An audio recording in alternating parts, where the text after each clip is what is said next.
বাংলাদেশে কর্সারের দীর্ঘমেয়াদ আছে। বাংলাদেশে প্রায়োরিটি সেক্টর যেটা নবায়নযোগ্য শক্তি, আইসিটি, ফার্মাসিউটিক্যাল 10 বছর করমুক্ত সুবিধা পায়। ভারত পাকিস্তানে সর্বোচ্চ 3 থেকে 10 বছর সেক্টর ভেদে। 2 নম্বর, রপ্তানিতে উচ্চ নগদ প্রণোদনা আছে। সফটওয়্যার রপ্তানিতে 20% নগদ প্রণোদনা, ভারতে 0.5 থেকে 4.3%, পাকিস্তানের 1 থেকে 5%। এসিজেড যেটা, সেখানে 100% বিদেশি মালিকানা সম্ভব বাংলাদেশে, কোনো স্থানীয় পার্টনারের প্রয়োজন নাই। ভারতের নির্দিষ্ট সেক্টরে নিষেধাজ্ঞা আছে। নারী কেন্দ্রিক প্রণোদনা, 10% নারী কর্মী নিয়োগে 20% কর রেয়াত পাওয়া যায়। প্রতিবেশী দেশগুলোর মধ্যে বাংলাদেশই কেবল এই সুবিধা দেয়। গ্রিন এনার্জিতে বিশেষ সুবিধা, সোলার প্যানেল আমদানিতে 50% ভ্যাট ছাড়, নবায়নযোগ্য প্রকল্পে 10 বছর করমুক্ত। ভারত পাকিস্তানের ট্যাক্স হলিডে কম। আমরা তো জানি বন্ডেড ওয়্যার হাউসের সুবিধা আছে, রপ্তানিমুখী শিল্পের জন্য কাঁচামাল আমদানি শুল্কমুক্ত। ভারতে এটা আছে, কিন্তু খুবই জটিল প্রক্রিয়া। শ্রম খরচ সাশ্রয়ী, ন্যূনতম মজুরি বাংলাদেশে $120 মাসে, ভারতে $220 মাসে, পাকিস্তানে $150। এসিজেড করের হার, এসিজেড ভিত্তিক শিল্পে কর 10 থেকে 12%, ভারত এটা 15 থেকে 18%, পাকিস্তান এটা 20 থেকে 30%। ফার্মাসিউটিক্যালসে যে এপিআই উৎপাদনের প্রণোদনা 10 বছর করমুক্ত, ভারতে এটা সীমিত সুবিধা। আপনি বিনিয়োগকারী হলে কই বিনিয়োগ করতেন? ইন্ডিয়ায়, পাকিস্তানে, না বাংলাদেশে? বাংলাদেশের তরুণদের আমি তাই তৈরি হইতে বলি, বাংলাদেশে কাজ খুঁজতে আসবে ইউরোপ থেকে। বাংলাদেশে এই জন্যই থামাইতে চায় ইন্ডিয়া, এই জন্যই প্রফেসর ইউনূসের সরাইতে চায় তাড়াতাড়ি আমাদের বিজ্ঞজনেরা, আমাদের পলিটিশিয়ানরা। বুঝছাও, 2025 থেকে 2041 পুরা বদলে যাবে বাংলাদেশ। কেমনে বদলাবে সেটা বলতেছি। এটা শুরুটা করে দিয়ে যাইতে হবে প্রফেসর ইউনূসকে, এটা ফাউন্ডেশন করে দিয়ে যেতে হবে। জিয়ার আমলে বাংলাদেশ কেন সমৃদ্ধি অর্জন করেছিল জানেন? জিয়া নিজে সৎ ছিলেন। প্রধান নেতা সৎ থাকলেই বাংলাদেশের জন্য একটা বড় নিয়ামত। বাংলাদেশের এলিটদের লুটপাট যদি বন্ধ হয় তাহলে দেশ আগায় যাবে। প্রধান নেতা সৎ হইলে লুটপাট বন্ধ হয়। দুনিয়াতে বাণিজ্য হয় সম্পদ সৃষ্টির জন্য। যে দেশের সম্পদ যত বেশি, সে দেশ তত বেশি অর্থনৈতিকভাবে মজবুত। এই পৃথিবীর সম্পদ তৈরি এখন স্টিল বা সিমেন্টের উপর দাঁড়ায় তৈরি হয় না, ডেটা বা আইডিয়ার উপর দাঁড়ায় তৈরি হয়। 2025 থেকে 2041 এই সময়টা বাংলাদেশের জন্য ট্রানজিশনের যুগ। আমাদের এই সময় বাংলাদেশকে পুরা বদলাই দিতে হবে। কিভাবে বদলাবো? আমরা ব্যবসা বাণিজ্যের গ্লোবাল ট্রেন্ডকে বুঝা সেই ঢেউয়ের উপরে উঠে বসবো। শুধু অনুসরণ করলে হবে না, ট্রেন্ড সেটার হইতে হবে। চলেন এক আলাদা লেন্সে দেখি কেমনে আমরা বাংলাদেশের ইকোনমিক চেহারা বদলাই দেব। ডাক্তার জাহেদের প্রশ্নের উত্তর এখানে পাবো।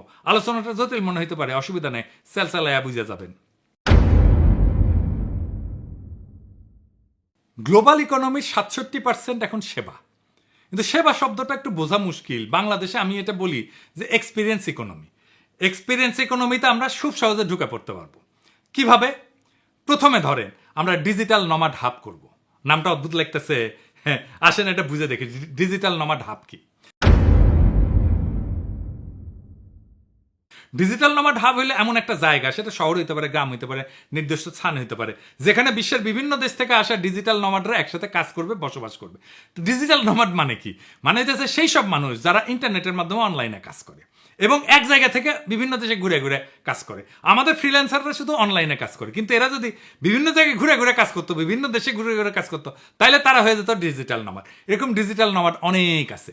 তো ডিজিটাল নমাড হাবের বৈশিষ্ট্য কি? এটা দ্রুত ইন্টারনেট থাকতে হয়, সহজে ভিসা বা স্টে পারমিট পাইতে হয়। অনেক দেশ ডিজিটাল নমাডদের জন্য স্পেশাল ভিসা অফার করে। কোওয়ার্কিং স্পেস থাকতে হয়, যেখানে সবাই একসাথে বসে কাজ করতে পারে, কম খরচে থাকা খাওয়া, যাতে বিদেশি কর্মীরা স্বাচ্ছন্দ্যে থাকতে পারে, কমিউনিটি তৈরি করতে পারে, বিভিন্ন দেশ থেকে আসা মানুষের সাথে বন্ধুত্ব এবং যোগাযোগ হয়। আছে কি এরকম ডিজিটাল নমাড হাব? আছে। বালিতে আছে, ইন্দোনেশিয়ায়, চিয়াংমায়ে আছে, লিসবনে আছে, পর্তুগালে, বা তবিরিজিতে আছে, জার্জিয়া। এই সমস্ত জায়গা ডিজিটাল নমাড হাব হিসেবে পরিচিত। অনেক লোকজন যায় ওখানে। আমরা কোথায় ডিজিটাল নমাড হাব করতে পারি? সুন্দরবনে করতে পারি, কক্সবাজারে করতে পারি। কক্সবাজার শুধু সমুদ্র সৈকত না, আমরা স্মার্ট ওয়ার্ক স্টেশন রিসোর্ট করতে পারি, হাই স্পিড ইন্টারনেট করতে পারি, কোয়ার্কিং স্পেস দিতে পারি, ই ভিসা দিয়ে বাংলাদেশে বিশ্বের ফ্রিল্যান্সারদেরকে আকর্ষণ করতে পারি। আর কি করা যায় সার্ভিস সেক্টরে? হিউম্যান এআই কোলাবোরেশন করতে পারি।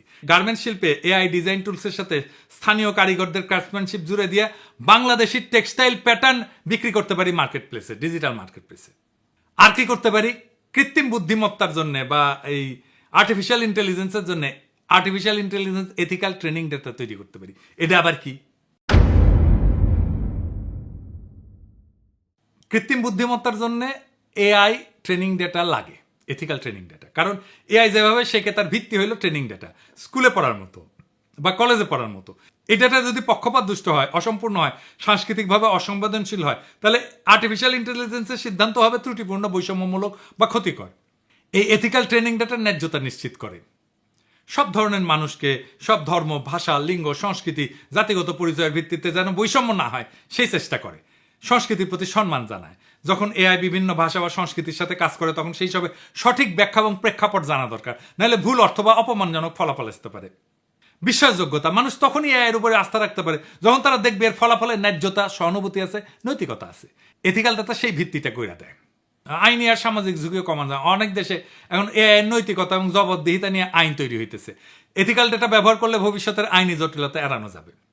আর কি, স্থানীয় দক্ষতার মূল্যায়ন, বিভিন্ন ভাষা, সংস্কৃতি, ধর্ম এই সমস্ত বোঝার জন্য কাজের সুযোগ তৈরি হয়। যেমন বাংলা ভাষা, লোকজ সংস্কৃতি, এই সমস্ত লেবেলিং এ বিশেষজ্ঞরা আন্তর্জাতিকভাবে কাজ করতে পারেন। যারা কোরআনের তাফসির জানেন তারা কোরআনের তাফসির বলতে পারেন বাংলায়।